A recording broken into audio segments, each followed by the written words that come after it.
Assalamu alaikum everyone. I hope you are all doing great. I welcome you all to your favorite physics channel, College Physics. Here you will find work solutions of all A and O level past papers solved by teachers and A-star students. So subscribe to our channel and share it with other Cambridge learners. Thank you. Okay, so the paper we're starting off with today is from May-June 2020 and it's P2 variant 2. इससे पहले अगर आप check करेंगे we did variant 2-1 सो अगर ऐसे कोई questions 2-2 में आ रहे हैं जो रिपीटेड होंगे 2-1 में I will mention it that we have done this in 2-1. So the paper is 45 minutes and there are 40 questions and you have to answer all of them. The first question. 5 athletes P, Q, R, S and T compete in a race. The table shows the finishing time for the athletes. Which statement is correct? Okay तो पहले तो हम table को देख लेते हैं. हमारे पास 5 athletes हैं. इन सब की फिनिशिंग टाइम दिखाए हुए हैं रेस के लिए. Athlete P the finishing time is 22.5 seconds, Q 24.4 seconds, R 25.2 seconds, S 26.5 seconds, T 23.2 seconds. अब हमारे पास ऑप्शंस क्या है? Which statement is correct? Athlete P won the race and was 0.7 seconds ahead of the athlete in the second place.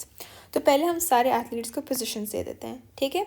जिसका सबसे कम time है finishing race का obviously उसने सबसे पहले रेस जीती है.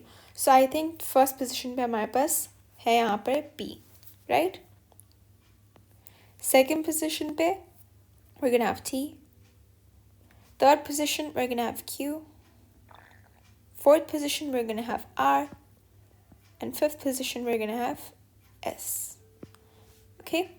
तो अब हमें पूछा जा रहा है कि पहले तो हमें पता है कि P ने रेस जीती है. ठीक है. तो athlete P won the race. So it can't be C and D because over here it says athlete S won the race. So it can't be C and D. It has to be either A or B. And athlete P was 0.7 seconds ahead of the athletes in the second place. Second place में हमारे पास कौन था? T. तो अब हम इन दोनों का time difference निकालेंगे. 23.2 minus 22.5 आंसर आ रहा है 0.7 seconds. ये करेक्ट है. तो हमारे नंबर 1 का आंसर होगा A. Everybody please remember, अगर throughout the paper anybody doesn't understand any question at all, please mention it down in the comments below and I will make sure that I reply to you and I make sure that you understand the question. Okay? Number 2, this question is mentioned in 2.1 variant. So please check out that video. Number 3, this question is also mentioned in variant 2.1, so please check out that video. Number 4, this question is also mentioned in variant 2.21, so please check out that video. Number 5, a space probe is taken from Earth to Mars. The force of gravity on the surface of Mars is less than force of gravity on the surface of the Earth. How do the weight and the mass of the space probe on the surface of Mars compare to the values when the probe is on the surface of Earth? तो मैं बताया गया है कि Mars पे weight कम है. What is your weight? Your gravity is less. What is gravity? It's the pull that's downwards. ये pull हमें हमारे planet पे pull करती है gravity, right? तो अगर gravity कम होगी तो क्या होगा? कम पुल होगा. अगर पुल कम होगा तो क्या होगा? हमारा वेट कम होगा क्योंकि हमारा वेट हमारा मास नहीं. फॉर एग्जांपल अगर मैं अपनी बात करूं, ठीक है, कोई मेरा मजाक नहीं हो रहा है. मेरा मास है 44-45 kgs, लेकिन ये मेरा वेट नहीं है. मेरा वेट अराउंड होगा 440-450 न्यूटन्स. ठीक है. तो अगर समझे मैं मार्स पे जाऊं, राइट, तो मैं फिर भी 45 kgs की ही रहूँगी, लेकिन मेरा वेट कम हो जाएगा. मेरा वेट चले जाएगा, पता नहीं अब एग्जैक्ट वैल्यू, लेकिन समझे अराउंड 200-300 न्यूटन्स पे चला जाएगा. क्यों? मेरा वेट कम हुआ क्योंकि मार्स पे ग्रेविटी कम है, पुल कम है, लेकिन मेरा मास तो सेम ही रहेगा. तो mass will be unchanged and weight on mass will be what? Decreased. Why? Because यहाँ पर ग्रेविटी कम है. So for the answer for number 5 is B. Okay, let's move on to C. Water has a density of 1000 kgs per meter cube. A rectangular swimming pool has an average depth of 1.6 meters. Length of the pool is 25 meters and width of the pool is 10 meters. What is the mass of the water in the swimming pool? यहाँ पर आपके दिमाग में फ़ौरन से ये formula आना चाहिए. Density is equals to mass upon volume. अब हमसे mass पूछा गया है. Mass पूछा गया तो क्या होगा? Mass is equals to density into volume. तो हमें density यहाँ दी हुई है. अब हमें अपने स्विमिंग पूल की वॉल्यूम निकालनी है. ठीक है, वॉल्यूम किस तरीके से हम निकालेंगे? रुकें. Mass is equals to density क्या दी गई है? 1000 मल्टीप्लाइड बाय वॉल्यूम. वॉल्यूम कैसे निकालेंगे हम? सब साइड्स को मल्टीप्लाई करके. तो लेंथ है हमारी 25 multiplied by width which is 10 multiplied by height which is 1.6. सो हमारा आंसर आ रहा है यहाँ पर मास का टोटल. नंबर 6 का आंसर है C, which is 400,000 kgs. Okay, let's move on to number 7. A satellite orbits the Earth at constant speed in a circular orbit. Which statement is correct? The resultant force on the satellite is 0. The resultant force on the satellite is towards the Earth. The resultant force on the satellite is away from the Earth, and the resultant force on the satellite is in the direction of the motion. I hope everybody knows this कि जब कोई चीज़ एक circular path में move कर रही है तो उस पर एक रिजल्टेंट फोर्स है. उस रिजल्टेंट फोर्स को हम क्या बोलते हैं? Centripetal force. इसकी स्पेलिंग सेंट्रीपिटल फोर्स. ठीक है, ये टुवर्ड्स द सेंटर होती है. अगर ये रिजल्टेंट फोर्स तभी मैंने यहाँ डबल नहीं होता, then the object would not be moving in a circular path. So the answer for number 7 would be B. Because satellite obviously ये हमारा अर्थ है और सैटेलाइट अर्थ के अराउंड घूम रहा है, तो the resultant force will be towards the earth. Okay, I hope everybody understood that. Let's go to number 8. Two forces P and Q act on an object. Which diagram shows the resultant of these two forces? Okay, तो हमारे पास P की direction ये है और Q की direction ये है. Resultant force, can it be A? No, it cannot be A. ये कैसी बात है?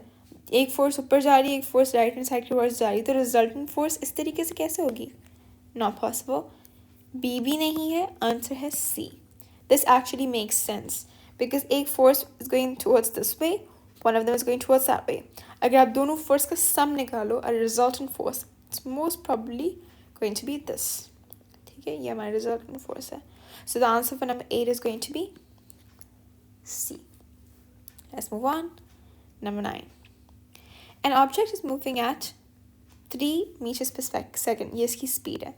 A force acts on the object. After a time, the object is moving at, यहाँ पर ऊपर positive 3 meters per second है, and after a time, the force is moving at negative 4 meters per second. The mass of the object is 5 kg. What is the change in momentum of the body?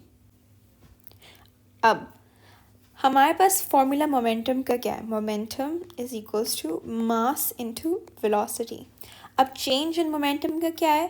पहले हम अपना momentum पहले हमारा final momentum minus initial momentum. So it's gonna be mv minus mu. ठीक है, this is obviously going to be final momentum minus initial momentum. इससे हमारी change in momentum मिलेगी. तो आंसर ये किसी तरीके से निकालेंगे 5 मल्टीप्लाइड बाय -4 माइनस, सो ये क्या है, क्या बन गया ये, -5 multiplied by 3. So the answer will be -20 -15. तो आंसर टोटल क्या बनेगा? -35. ये हमारा मोमेंटम है, -35. So answer number 9 का होगा A. Number 10. Which energy resource is not renewable? अब everybody should know this. Geothermal is the energy, the thermal energy we get from the center or the magma of the earth. ये तो कभी ख़त्म नहीं होगी. So that's obviously renewable. Wind obviously is renewable. Solar, sun तो हमेशा ही रहेगा और sun की वजह से wind भी रहेगी, तो दोनों renewable है. न्यूक्लियर फिजन, ये क्या होता है? न्यूक्लियर फिजन बेसिकली हमारे पास जो अनस्टेबल रेडियो एक्टिव आइसोटोप्स हैं उनका डिके हो रहा है. So once those isotopes decay, they're not coming back, are they? So nuclear fission is not renewable. Now, if anybody wants to take a break, pause, take a break, come back, and we'll continue with the rest. Okay, number 11. A car of mass 500 kg is moving at 10 meters per second. The engine does work on the car and the speed increases to 16 meters per second. How much work is done by the engine to increase the speed of the car? ठीक है, पहले तो हम जब work done की बात करते हैं ना, हर कोई पहले तो यही सोचता है work done is equal to force into distance.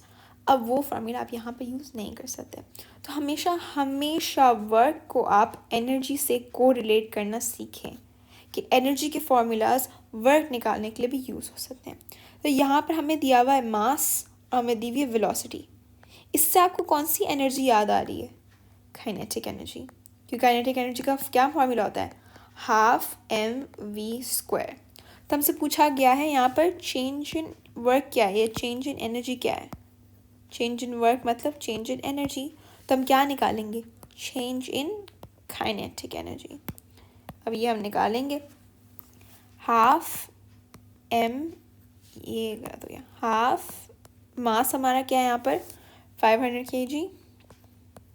ठीक है, और हम ऑब्वियसली जो हमारी स्पीड एंड में होगी, ये जो हमारा एनर्जी एंड में होगी, उसको हम स्टार्टिंग एनर्जी से सब्ट्रैक्ट करेंगे, राइट? बिकॉज ऑलवेज बड़ी वाली वैल्यू को एंडिंग वाली वैल्यू को स्टार्टिंग वाली वैल्यू से निकालते हैं.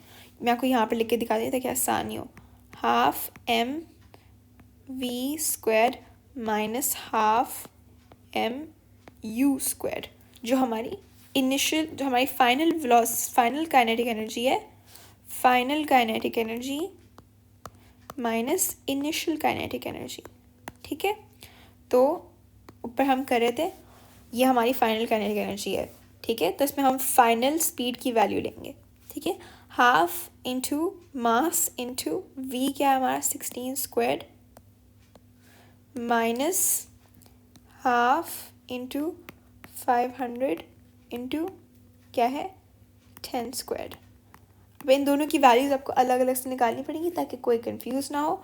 फिर ये हो जाएगा 64,000 minus 25,000.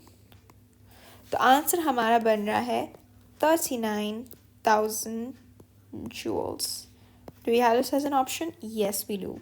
So for the answer for number 11 is C. Number 12.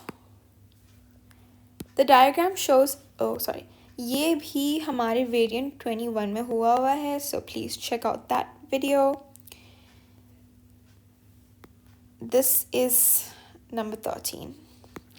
Okay, an object is 60 centimeters below the surface of a liquid. The pressure due to the liquid at this depth is 9,000 pascals. What is the density of the liquid? ये formula सबके दिमाग में फ़ौरन आना चाहिए. Pressure in a liquid is equals to density of the liquid, GH. ठीक है, अब यहाँ पर हमें प्रेशर भी दिया हुआ है, G तो पता ही है, हाई डेप्थ भी दी हुई है, हमें निकालना है डेंसिटी. डेंसिटी कैसे निकालेंगे?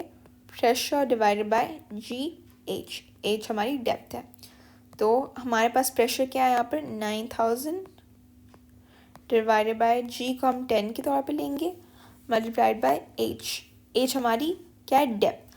अब अगर कि यहाँ पर 60 लिख रहा है ना, तो आप गलत हो, क्योंकि ये 60 हमें सेंटीमीटर में दिया हुआ है and our SI unit for distance is metres. तो ये हो जाएगा 0.6, बिकॉज जब सेंटीमीटर को मीटर में कन्वर्ट करते हैं आप उसको 100 से डिवाइड करते हो. ठीक है, तो आंसर यहाँ पर नंबर 13 का हमारे डेंसिटी का answer for number 13 is C. 1,500 kgs upon meter cube. Number 14. Which row describes the forces between the molecules and the motions of molecules in a solid? ये तो बहुत ही आसान है, सबको पता है कि solid में forces between molecules are strong and motion of molecules they only vibrate. Liquids में molecules एक दूसरे के ऊपर slide करते हैं and gases में they move freely. Number 15. Wet clothes are hanging outside to dry. Which condition decreases the rate of evaporation of the water from the clothes? अब evaporation किन चीज़ों पे factors पे depend करता है? Surface area, temperature, right? Surface area पे depend करता है, temperature पे depend करता है, wind पे depend करता है, हाँ कि नहीं? अब D को देखें, wind से decrease होगी evaporation? नहीं. Wetter clothes, जितना पानी ज़्यादा होगा उतनी evaporation ज़्यादा होगी, तो पानी ज़्यादा होने से evaporation कम नहीं होनी चाहिए. Higher temperature would increase evaporation, so it's not this. Folded clothes, yes, this would decrease evaporation, क्योंकि इससे क्या होगा? इससे हमारा surface area reduce होगा कपड़ों का. So the answer for number 15 is A. इसमें आपको साइंस की भी क्या ज़रूरत है? ये तो बस पता होना चाहिए सबको, है ना? तो ऐसे कुछ क्वेश्चंस आ जाते हैं in which you don't even need, अगर आपने पूरे साल कुछ नहीं पढ़ा फिर भी आपको आ जाएगा, होपफुली. अल्लाह करे सारे ऐसे आप लोगों के क्वेश्चन आ जाए इंशाल्लाह. Okay, let's move on to number 16. The diagram shows a liquid in a glass thermometer. The design of this thermometer includes the following features.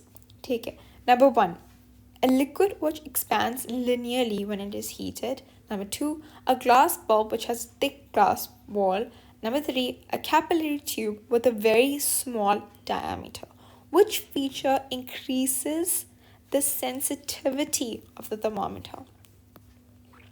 Sensitivity का क्या मतलब होगी thermometer का? ऐसे नहीं कि उसकी feelings hurt हो जाए, thermometer बहुत sensitive है, नहीं.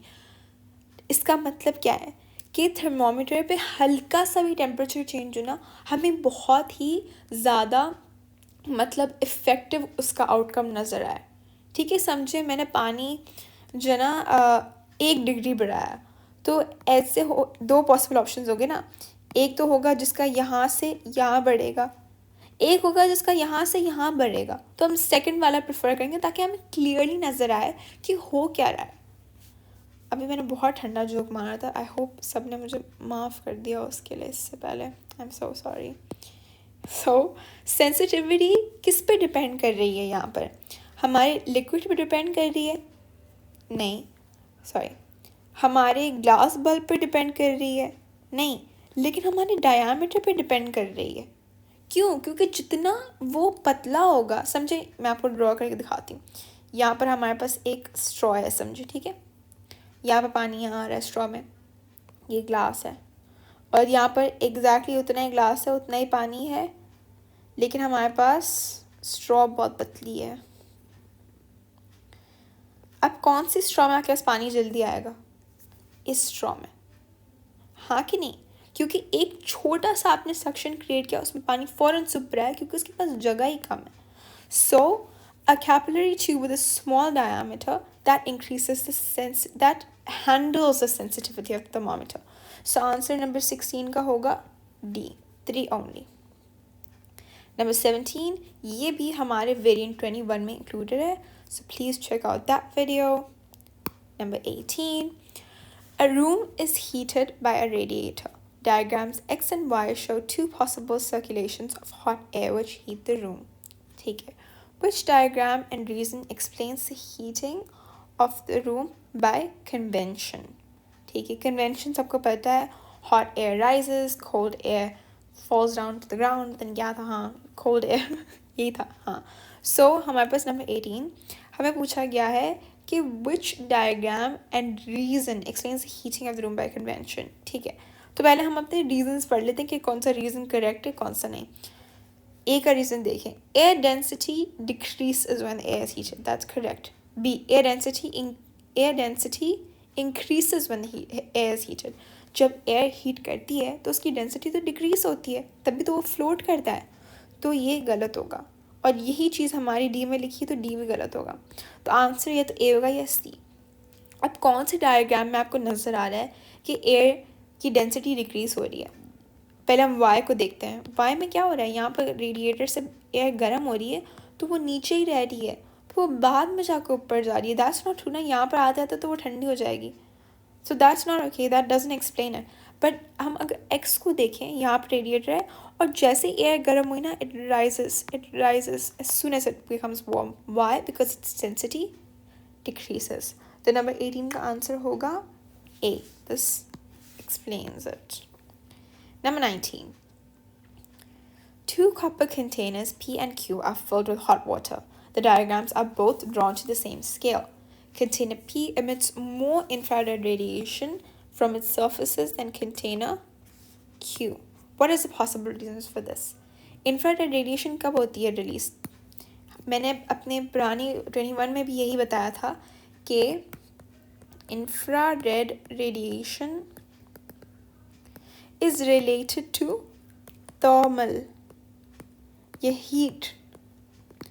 ठीक है, तो P में से ज़्यादा गर्माश निकल रही है Q से ज़्यादा. क्यों? इसका रीज़न क्या है? अब हम अपने रीजंस पढ़ते हैं. A. The surface of P are painted white and the surface of Q are painted black. जो हमारे कलर्स होते हैं वाइट या सिल्वर या ब्लैक, इससे हीट रिफ्लेक्शन या अब्जॉर्प्शन की बात होती है. एमिशन इससे रिलेटेड नहीं होता. तो हम A और B दोनों को कट आउट कर देंगे. ये जो शाइनी डल है ये रिफ्लेक्शन और अब्जॉर्प्शन पे डिपेंड करता है. ये चीज़ें सॉरी. तो C. The surface of P have a smaller area than surface of Q. अगर इन दोनों का टेम्परेचर सेम होता है P and Q का, तो ऑब्वियसली Q से ज़्यादा गर्माहट निकलती है क्योंकि उसका एरिया बड़ा है. लेकिन C में क्या लिखा हुआ है? C में लिखा है कि surfaces of P have a smaller area than surface of Q. तो उससे एक्सप्लेन ही नहीं हो रहा कि P ज़्यादा क्यों एमिट कर रहा है रेडिएशन या हीट क्यों एमिट कर रहा है, इवन दो उसकी सरफेस स्मॉलर है. तो C भी नहीं हो सकता. D. The water in P is hotter than the water in Q. This is the only one that makes sense. क्योंकि P का सरफेस एरिया Q से कम है, फिर भी वो ज़्यादा हीट रिलीज कर रहा है. क्यों? क्योंकि उसके अंदर पानी जो है that is hotter than the water in Q. So the answer for number 19 is D. Number 20. This has also been completed in the video for variant 21. So आप please उसमें जाकर इसको check कर लें. Now if anybody wants a break, take a break. We're going to come back for the further questions.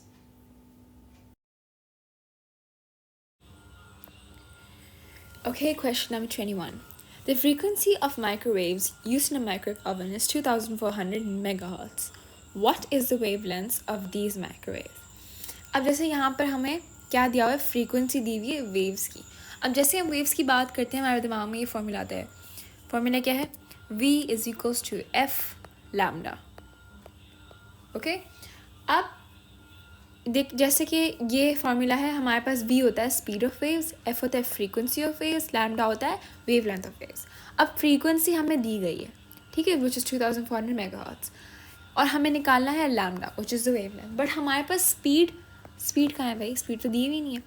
फिर अगर आप इस बात पे गौर करें, ठीक है, कि जो ये वेव्स दी गई हैं हमें, दीज आर माइक्रोवेव्स. माइक्रोवेव्स किस चीज़ का पार्ट होती हैं? Electromagnetic radiation. And as we all know, electromagnetic radiations की क्या speed होती है? Speed of light, which is 3 into 10 to the power 8. ये हमारी speed आ गई. अब लैम्डा ढूंढने के लिए हम क्या करते हैं? V upon frequency, which is 3 into 10 to the power 8 upon frequency कितनी गई है? 2400 multiplied by 10 to the power 6. क्यों? क्योंकि मेगाहर्ट्ज़ है, मेगाहर्ट्ज़ है. तो यहाँ पर आंसर आएगा 21 का A, which is 0.125 meters. The answer for 21 is A. Okay? Okay, question number 22.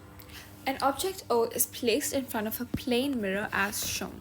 ठीक है, हमारा ऑब्जेक्ट ये रहा. Which row is correct? Position of the image. ठीक है, इमेज फॉर्म हुई है, मिरर यहाँ पर है, तो इमेज उसके ऑपोजिट होगी 1 पे, ठीक है, 2 पे तो नहीं होगी. तो and the nature of the image. अब ये इमेज हमें देखना है कि रियल है कि वर्चुअल. फर्स्ट ऑफ ऑल हमें पता है कि इमेज बिहाइंड द मिरर है, तो ऑब्वियसली ये वर्चुअल ही होगी, हाँ कि नहीं. और ये भी है कि virtual images can not be obtained on screen. So ये इमेज ऑब्वियसली स्क्रीन पर अपडेट नहीं हो सकती, तो it's gonna be a virtual image. So the answer for number 22 is B. 23, इसका आंसर हम हमारी वेरी 21 की वीडियो पे कर चुके हैं. I have given a very lengthy explanation, so please check that out. As well as 24, ये भी हम कर चुके हैं वेरी 21 में, so check that out as well. Next, question number 25. A dolphin sends out a sound wave. An echo returns 0.01 seconds later from a fish, which is 7.5 meters from the dolphin. What is the speed of the sound wave in water? अब पहले मैं जो ना ये draw करके दिखा देती हूँ ताकि किसी को कोई कन्फ्यूजन ही ना हो. ठीक है, पहले मैं ये ड्रॉ, पहले मैं यहाँ अपना जो ना ये एरिया पूरा क्लियर आउट कर लूँ. ठीक है, ये देख लें ये क्या कर रही हूँ मैं. हाँ, बस कलरिंग देखने आए हैं आप लोग यहाँ पर मेरी. कोई बात नहीं, थोड़ा बर्दाश्त कर लेते हैं. ठीक है, अब ये हमारी डॉल्फिन कैसी दिखती है पता नहीं, मैं भूल गई. ये हमारी डॉल्फिन है यहाँ पर. ठीक है, और ये मैं बहुत अच्छी सी फ़िश बनाऊँगी जो हम सब ने KG1 में सीखी थी. ये हमारी फ़िश. ठीक है, अब इन दोनों के बीच की डिस्टेंस है 7.5 मीटर्स. ठीक है, 7.5 मीटर्स, राइट. अब ये डॉल्फिन ने एको किया.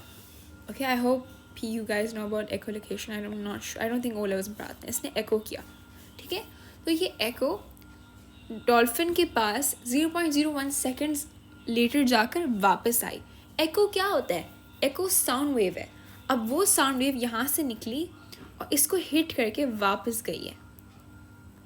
इसकी जर्नी थी 0.01 सेकेंड्स की.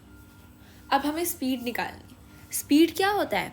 Speed is distance upon time, right. तो हमारी यहाँ पर डिस्टेंस क्या है?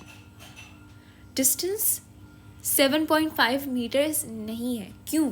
क्योंकि हमारी जर्नी दो टाइम की है. एक साउंड यहाँ से यहाँ गया, फिर साउंड यहाँ से यहाँ आया. सबको नज़र आ रहा है? तो हमारी डिस्टेंस तो डबल हो गई. तो हमारी डिस्टेंस बन जाएगी 7.5 प्लस 7.5 मीटर्स एंड टाइम है 0.01. तो हमारी वेलोसिटी बनेगी नंबर 25 की 1000 मीटर्स पर सेकेंड. सो आंसर होगा हमारा यहाँ पर डी. ओके, अच्छा मैं ओ लेवल्स में नहीं हूँ, वरना मैं पक्का डिस्टेंस 7.5 मीटर्स लिखती. चलें, 26 भी हम कर चुके हैं आई थिंक. हाँ, वेरी 21 में. Let's go to number 27. A student wants to demagnetize a steel bar. He uses the apparatus shown. He switches on the circuit for a few seconds and then switches it off. He finds that the steel bar is still magnetized. ठीक है. What should he do to improve his method? अब उसको अपने magnet बार को demagnetise करना है. और यहाँ पर आप नोटिस करें कि वो AC करंट यूज़ कर रहा है. पहले तो अगर वो DC करंट यूज़ करता तो पहले हम उसको AC करंट पे शिफ्ट करते. ठीक है, लेकिन सिर्फ AC करंट से डीमैग्नेटाइज नहीं होता स्टील बार. ठीक है, उसके लिए आपको आगे एक और चीज़ करनी पड़ती है. वो ये है, हम यूजुअली क्या करते हैं, वोल्टेज रिड्यूस कर देते हैं, और या तो फिर हम उसको जो स्टील बार है उसको हम कोयल से ही रिमूव कर देते हैं. ये दो चीज़ें होती हैं. अब यहाँ पर हमारे पास ऑप्शन क्या दिया हुआ है? A. Change the supply from an alternating to directive voltage. Incorrect. अगर डायरेक्ट होता तो हम उसको ऑल्टरनेटिंग में कन्वर्ट करते डीमैग्नेटाइज करने के लिए. मैंने वेरिएंट 21 में भी ये पूरी एक्सप्लेनेशन दी हुई है. ठीक है. Use a lower alternating voltage. This does not make a difference. It's still going to be magnetized. Remove the steel bar from the coil whilst the coil is switched on. Number C. ये C है. This actually is correct. क्योंकि बंद करने से demagnetise नहीं होगा, लेकिन switch on करके अगर हम रिमूव कर दें या तो फिर हम वोल्टेज रिड्यूस करते हैं. वो दो ऑप्शन होते हैं हमारे पास. ठीक है. D. Use a coil that has fewer turns on it. No, doesn't make a difference. So answer for 27 will be C. Demagnetization के लिए. 28. A cloth is used to rub an uncharged plastic rod. both the rod and the cloth become charged. ठीक है. Why does the plastic rod become negatively charged? Okay, plastic rod become negatively charged and the cloth become positively charged. ये बात तो सबको पता है कि protons move नहीं करते. अगर कोई चीज़ पॉजिटिवली चार्ज हो रही है तो उसके इलेक्ट्रॉन्स रिमूव हो रहे हैं. समझ आई? ये तो यहाँ पर क्लॉथ पॉजिटिव बन रहा है और प्लास्टिक रॉड नेगेटिव. तो इसका मतलब यही है कि क्लॉथ के इलेक्ट्रॉन्स प्लास्टिक रॉड पे आ रहे हैं, तभी क्लॉथ पॉजिटिव हो रहा है और प्लास्टिक रॉड क्या हो रहा है? नेगेटिव. तो हमारे पास ये कौन सा ऑप्शन है? The rod gains electrons and the cloth loses electrons. तो 28 का आंसर होगा B. 29 हम कर चुके हैं वेरिएंट 21 में. अब हम let's do 30. ठीक है. A cell passes a current of 2 amperes in a circuit for 30 seconds.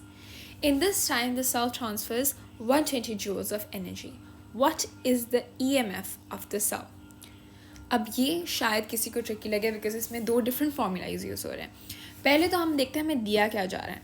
हमें यहाँ पर करंट दिया जा रहा है, हमें यहाँ पर टाइम दिया जा रहा है, हमें यहाँ पर एनर्जी दी जा रही है और हमसे पूछा जा रहा है कि वोल्टेज क्या है सेल का. अब हमारे पास इन चीज़ों को देख के आपके दिमाग में 2 फॉर्मूलाज आने चाहिए. IT को हमें जो दिया जा रहा है उससे दिमाग में आता है Q = IT और यहाँ पर E भी है और हमने Q भी ढूंढ रहे हैं. Q मिल सकता है, यहाँ पर E भी है, तो एक और फॉर्मूला आना चाहिए V = E/Q. ठीक है, ये 2 फार्मूलाज हैं हमारे पास.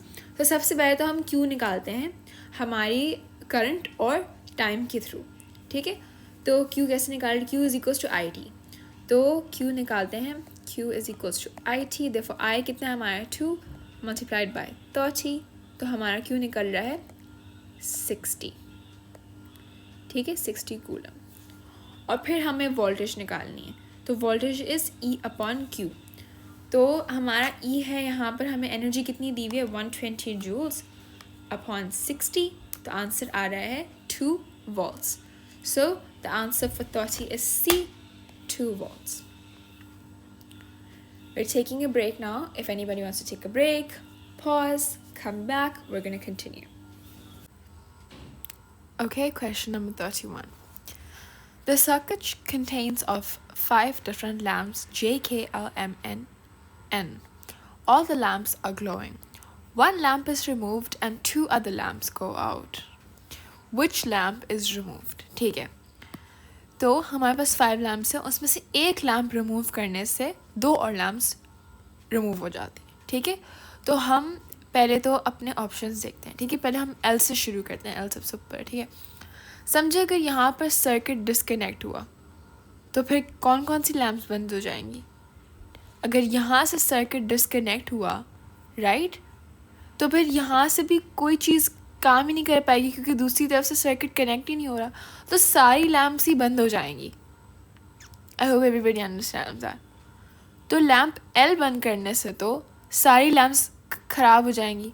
अगर कोई ये सोच रहा है कि L बंद हो जाए, ठीक है, तो हमारे पास ये एक सर्किट तो चल रहा होगा.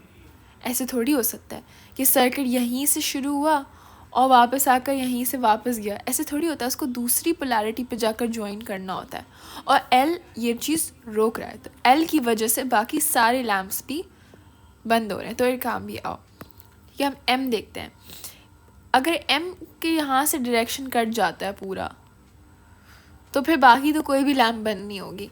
यहाँ पर L के पास भी पूरा सर्किट ओपन है, यहाँ पर K और N के पास भी पूरा सर्किट ओपन है, L भी ओपन है. तो M की वजह से तो कोई भी लैम्प और बंद होगी ही नहीं.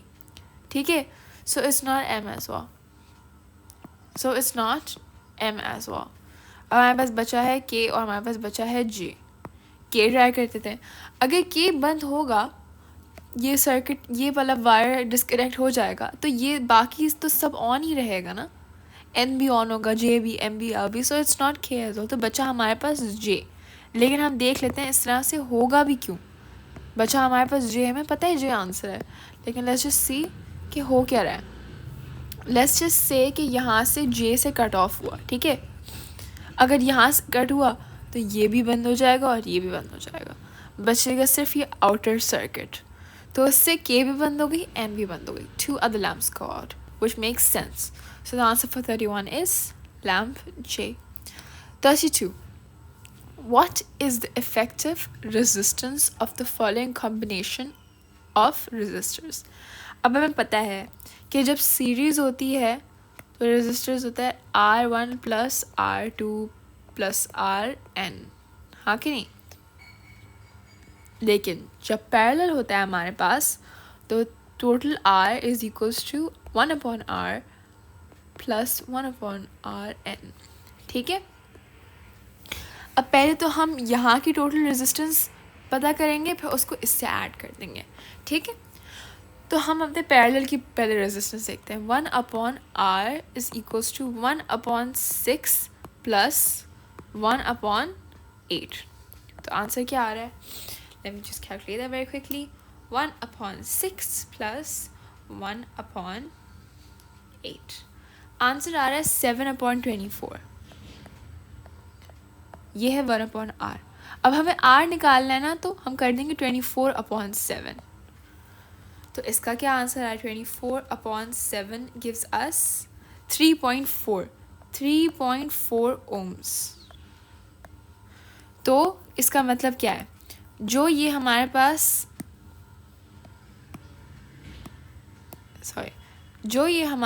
ये है ना, इसको हम टोटल रिप्रेजेंट कर सकते हैं एक रेजिस्टर से, जो होगा 3.4 ohms.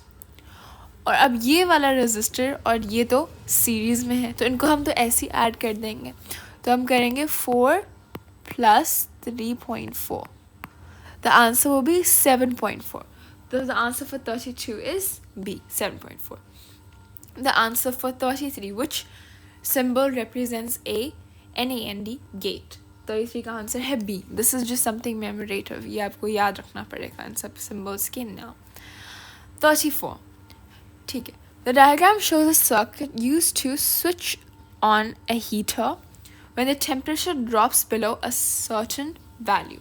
ठीक है, मतलब टेम्परेचर जैसे ही एक स्पेसिफिक वैल्यू से कम होगा, हम चाहते हैं कि इसमें हीटर ऑन हो. यहाँ पर हमारे पास इलेक्ट्रोमैग्नेटिक रिले दिया हुआ है, ठीक है? I hope you guys understand the working of the electromagnetic relay. So हमसे पूछा गया है which row shows the components that should be connected to X and Y. अब एक्स पे हमें पता है कि यूजुअली जो इस एरिया के आउटसाइड होता है वो हमारे पास होता है एक परमानेंट रेजिस्टर, मतलब एक कंट्रोल रेजिस्टर होता है, मतलब उसकी एक स्पेसिफिक वैल्यू होती है. तो ये तो हमारे पास ये आ गया, ठीक है? तो मतलब फिर सी डी तो आउट ही हो गया. थर्मिस्टर तो आएगा ही नहीं है एक्स की पोजीशन पे. फिर वाई की पोजीशन पे हमारे पास आएगा थर्मिस्टर. क्यों थर्मिस्टर यूज़ करें? यहाँ पर हमारे पास एल डी आर है और यहाँ पर हमारे पास थर्मिस्टर है, क्योंकि हम यहाँ पर टेम्परेचर देख रहे हैं कि टेम्परेचर ड्रॉप होने से सर्किट इफेक्ट हो रहा है, लाइट से इफेक्ट नहीं हो रहा था. हमारे पास यहाँ पर थर्मिस्टर होगा बी पे. अब मैं आपको ड्रॉ करके बताती हूँ कि ये क्यों हमने एक्चुअली चूज़ किया, ठीक है? यहाँ पर हमारे पास कंट्रोल रेजिस्टर है हमारा, ठीक है? और यहाँ पर हमारे पास ड्राइंग इतनी माशाल्लाह हो गई है, यहाँ पर हमारे पास थर्मिस्टर है, ठीक है? ये हमारे पास थर्मिस्टर आ गया. अब क्या हो रहा है यहाँ पर? इसकी रेजिस्टेंस तो हमेशा नॉर्मल ही रहेगी, लेकिन थर्मिस्टर की रेजिस्टेंस टेम्परेचर से इस तरीके से रिलेटेड है. थर्मिस्टर की रेजिस्टेंस टेम्परेचर से इनडायरेक्टली प्रोपोर्शनल है. तो जैसे ही टेम्परेचर ड्रॉप करेगा, टेम्परेचर डिक्रीज होगा, थर्मिस्टर की रेजिस्टेंस क्या हो जाएगी? थर्मिस्टर की रेजिस्टेंस इंक्रीज हो जाएगी. थर्मिस्टर की रेजिस्टेंस इंक्रीज हो जाएगी. ऊपर वाले की रेजिस्टेंस कांस्टेंट रहेगी और इस वाले रेजिस्टर की भी रेजिस्टेंस कांस्टेंट रहेगी. अब हमें पता है कि जब पैरेलल में करंट होता है तो वो डिवाइड होता है दोनों के बीच में, हाँ कि नहीं? अब ये इसके अकॉर्डिंग, इस V इक्वल्स टू R के अकॉर्डिंग, अगर इस वाले थर्मिस्टर का R इंक्रीज हुआ तो इसका करंट क्या हो जाएगा? डिक्रीज. और जो दूसरा वाला ये वाला रेजिस्टर है, इसका करंट क्या हो जाएगा? इंक्रीज. अब जब करंट एक्सीड करेगा, यहाँ पर इलेक्ट्रोमैग्नेटिक रिले ऑन होगा, ये स्विच बंद हो जाएगा और ये सेकंड वाला हमारे पास सर्किट ऑन हो जाएगा और इसके थ्रू हमारा हीटर ऑन हो जाएगा. Okay, I hope everybody understood that. Number 35. The diagram shows the magnetic field due to a current in a solenoid. Where is the magnetic field the strongest? अब हमें पता होता है कि मैग्नेटिक फील्ड लाइंस रिप्रेजेंट करती हैं magnetic field की strength को. जहाँ पर लाइंस ज़्यादा क्लोज हो या ज़्यादा डेंस हो वहाँ पर हायर मैग्नेटिक फील्ड है. तो यहाँ पर सबसे डेंस लाइंस हमें सी पर नज़र आ रही है, तो हम 35 का आंसर रखेंगे सी. ठीक है. 36. A beam, a beam of electrons is passed through the magnetic field of a magnet. How must the magnet be positioned to deflect the beam in the direction shown? अब यहाँ पर हमारे पास Faraday's left hand rule use हो रहा है. ठीक है, मैं यहाँ पर हाथ बना देती हूँ. ओके, हाथ कैसे बनाते हैं, ये ऐसे दिखता है लेफ्ट हैंड. हाँ, ये हमारा नहीं, तो मैं राइट हैंड बना रही हूँ माशाल्लाह से. लेफ्ट हैंड कैसे दिखता है, हाँ इस तरीके से. ये हमारा थंब है, ये हमारी मिडिल फिंगर है, ये हमारी इंडेक्स फिंगर जा रही है, और ये मेरे पास दो मेरी कौन सी फिंगर होती है, हाँ रिंग फिंगर और बेबी फिंगर है. ठीक है. अब ये जो हमारा मिडिल फिंगर है ये रिप्रेजेंट करती है क्या, direction of current. Index finger represent करती है डायरेक्शन ऑफ मैग्नेट, और ये जो थंब है हमारा रिप्रेजेंट करता है फोर्स, मैग्नेटिक फोर्स. राइट. अब हमें पहले अपनी मैग्नेटिक फील्ड की डायरेक्शन बना लेते हैं. ये हमारी मैग्नेटिक फील्ड की डायरेक्शन है, यहाँ पर हमारी मैग्नेटिक फील्ड की डायरेक्शन है, यहाँ पर ये हमारे मैग्नेटिक फील्ड की डायरेक्शन है, और यहाँ पर ये हमारे मैग्नेटिक फील्ड की डायरेक्शन है. अब हम करंट की डायरेक्शन में आते हैं. हमें पता है कि जैसे फॉर एग्जांपल करंट की डायरेक्शन ये है. ठीक है, तो हमारे पास इलेक्ट्रॉन्स की डायरेक्शन क्या होगी, उसके ऑपोजिट. क्योंकि पता नहीं पहले ज़माने में जैसे हमारे पास इलेक्ट्रिक करंट नहीं था, कन्वेंशनल करंट था. This is we talking about conventional current. Right.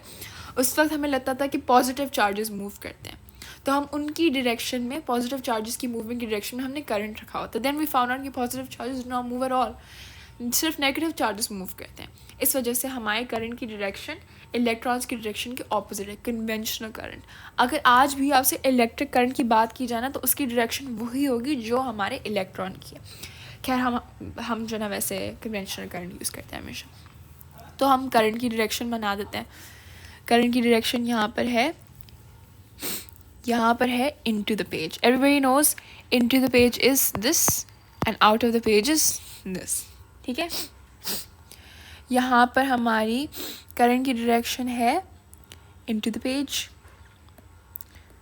I hope everybody can see that. Maybe I should make this thicker ताकि सबको नज़र आ जाए. करंट की डायरेक्शन है इनटू द पेज. यहाँ पर भी करंट की डायरेक्शन है, हर जगह करंट की डायरेक्शन इनटू द पेज ही है. वैसे तो हर जगह बना देती हूँ. अब आपको अपना लेफ्ट हैंड लेना है और करंट की डायरेक्शन, पहले हम जो ना कुछ चीज़ों को कैंसिल आउट कर देते हैं. ठीक है. फर्स्ट ऑफ ऑल हम लेट्स जस्ट कैंसिल आउट, क्या कहते हैं, बल्कि हम किसी चीज़ को कैंसिल आउट नहीं करें. आप अपना लेफ्ट हैंड लें. ठीक है. अपनी मिडिल फिंगर को मैग्नेटिक फील्ड की पोजीशन में रखें. पहले हम ए की बात कर रहे हैं. ठीक है. ए पे आएँ. मिडिल फिंगर को डायरेक्शन में रखें. ठीक है. North to south. ओके, मतलब राइट हैंड साइड टुवर्ड्स पर पॉइंट करें. अपनी ये हमारी इंडेक्स फिंगर है. इंडेक्स फिंगर को पॉइंट करें towards the right hand side. ठीक है. और अपनी मिडिल फिंगर को पॉइंट करें इनटू द पेज. तो हमारी फोर्स कहाँ लग रही है, फोर्स लग रही है डाउनवर्ड्स. ठीक है. फोर्स लग रही है डाउनवर्ड्स. अगर फोर्स डाउनवर्ड्स लग रही है तो ये राइट पे कैसे जा रहा है, तो ए तो हो ही नहीं सकता. अब हम आते हैं बी पे. आप अपनी इंडेक्स फिंगर को पॉइंट करें upwards, north to south, upwards. ठीक है. और अपनी मिडिल फिंगर को पॉइंट करें इनटू द पेज. फोर्स किस तरफ लग रही है, towards the right. Can everybody see that force लग रही है towards the right. I hope you guys are doing this with me, वरना फिर कोई फ़ायदा नहीं आपको ये देखने का. सम नॉर्थ टू साउथ आपकी इंडेक्स फिंगर पॉइंट कर रही है, इनटू द पेज आपकी मिडिल फिंगर पॉइंट कर रही है एंड आपका थंब पॉइंट कर रहा है टुवर्ड्स द राइट. तो यहाँ पर ये बिल्कुल सही है. द आंसर फॉर 36 वो भी बी. ठीक है, सी और डी का भी देख लेते हैं बिकॉज आई नो कुछ बच्चों को ये कंफ्यूज करेगा. तो सी में हम पहले नॉर्थ टू साउथ अपनी इंडेक्स फिंगर रखें और इनटू द पेज अपनी मिडिल फिंगर रखें. यहाँ पर फोर्स हमारी लग रही अपवर्ड्स, तो ये गलत है क्योंकि यहाँ पर राइट के टुवर्ड्स दिखा रहा है. फिर हम डी पे आते हैं. अब अपना नॉर्थ टू साउथ रखें नीचे, अपनी इंडेक्स फिंगर को नीचे की तरफ पॉइंट करें, मिडिल फिंगर को टुवर्ड्स या इनटू द पेज करें. हमारी फोर्स यहाँ लग रही है लेफ्ट पे आ रही है थंब के थ्रू, तो ये भी गलत है. Okay, let's move on. Next, number 37. Uranium-235 can undergo nuclear fission in many ways. Which equation correctly shows a possible fission reaction for uranium-235? अब ऐसे हमारे पास सवालात जब भी आते हैं ना, ये बहुत आसान होते हैं. आपको बस चीज़ें एडिशन करनी होती है. ठीक है, हम डी से शुरू, पहले हम डी करके देखते हैं. राइट, आपको क्या करना होता है इसमें, आपको बस ऐड करना होता है. ठीक है, आपको ऐड करना होता है. आप पहले हमारे सारे जो हमारे न्यूक्लियॉन्स होते हैं इस साइड के, उनको कंपेयर करते हैं न्यूक्लियॉन्स दूसरे साइड के. फिर जो हमारे प्रोटॉन्स होते हैं इस साइड के, उनको हम कंपेयर करते हैं प्रोटॉन्स उस साइड के. ठीक है, सो लेट्स डू दैट. तो पहले हम राइट हैंड साइड में लेफ्ट हैंड साइड के हम न्यूक्लियॉन्स देखते हैं. हमारे पास हैं 1 + 235 इज इक्वल्स टू क्या, 236 हो जाएगा. हाँ कि नहीं. हम अगर डी पे लेफ्ट हैंड साइड के टोटल न्यूक्लियॉन्स देखें तो हमारे पास कितने हो जाएंगे, 235 + 1 will be 236. हमारे पास यहाँ कितने प्रोटॉन्स हैं, सिर्फ यहाँ पर इसके प्रोटॉन है, इसके प्रोटॉन है ही नहीं, तो यहाँ पर है 92 प्रोटॉन्स. अब हम राइट हैंड साइड की देखते हैं. ठीक है, राइट हैंड साइड की तरफ देखते हैं. 87 प्लस हमारे पास 146 प्लस हमारे पास यहाँ पर 4 है न्यूक्लियॉन्स, तो हम 4 करेंगे तो हमारा आंसर आ रहा है 237. तो ये गलत हो गया, हमें तो प्रोटॉन्स निकालने की जरूरत ही पड़ी, ये दोनों मैच नहीं कर रहे, तो डी होगा ही नहीं. समझ आई. अब लेट्स कम टू ए. यहाँ पर पहले लेफ्ट हैंड साइड के हम टोटल नंबर ऑफ न्यूक्लियॉन्स देखते हैं. यहाँ पर भी 236 ही है, 236. और हमारे पास प्रोटॉन्स कितने हैं, 92. ठीक है, एंड राइट हैंड साइड की तरफ देखते हैं. यहाँ पर हमारा है, पहले हम न्यूक्लियॉन्स देखते हैं. 141 + 92 + 3, क्योंकि यहाँ पर 3 न्यूक्लियॉन्स हैं, इक्वल्स टू 236 न्यूक्लियॉन्स. और फिर प्रोटॉन्स को देखते कितने, पहले 56 + 36, आंसर आ रहा है 92. यहाँ पर हमारा ये मैच कर रहे हैं, हमारे प्रोटॉन्स भी इस साइड के प्रोटॉन से मैच कर रहे हैं, हमारे न्यूक्लियॉन राइट हैंड साइड के न्यूक्लियॉन्स की तरफ से मैच कर रहे हैं. तो हमारा आंसर 37 का होगा ए. Okay, number 38. हमने ये वेरिएंट 21 में किया हुआ है, एज वेल एज 39, ये भी हमने वेरिएंट 21 में किया हुआ है. अच्छा, 40. Alpha, beta and gamma rays are emitted by radioactive nuclei when they decay. Which emissions can be deflected by an electric field? अब इलेक्ट्रिक फील्ड में हमारे पास सिर्फ चार्ज्ड पार्टिकल्स डिफ्लेक्टेड होते हैं. ठीक है, चार्ज्ड पार्टिकल्स डिफ्लेक्ट होते हैं. तो अब हमें पता है कि हमारा अल्फ़ा, बीटा और गैमा में क्या क्या चार्ज हैं. इसका +2 है, इसका -1 है, इस पर कोई चार्ज नहीं. तो सिर्फ इन दोनों पर चार्ज है, तो सिर्फ ये दोनों ही इलेक्ट्रिक फील्ड पे डिफ्लेक्ट होगा. सो the answer for 40 is. I hope you all understood everything today. अगर किसी को कोई भी चीज़ समझ नहीं आई हो, I'm saying it again, please mention it down in the comments below so I can help you. And inshallah, I will see you guys for the next variant for this paper. Allah Hafiz.